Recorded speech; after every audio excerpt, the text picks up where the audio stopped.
మనం వస్తువులను ఏ విధంగా ఉంచుకోవాలి? మేఘనా చెప్పు. అక్క నీట్గా ఉంచుకోవాలి అక్క.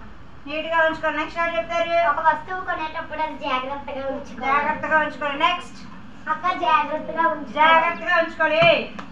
అసలు మీరు వస్తువులు జాగ్రత్తగా ఉంచుకుంటున్నారా? ఫస్ట్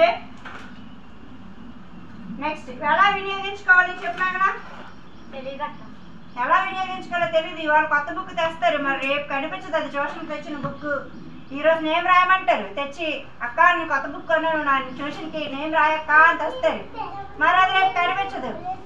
అయితే ట్యూషన్లో వదిలేస్తారు, లేదా ఇంటి దగ్గర వదిలేస్తారు. పూర్తిగా పేపర్లన్నీ వాడరు.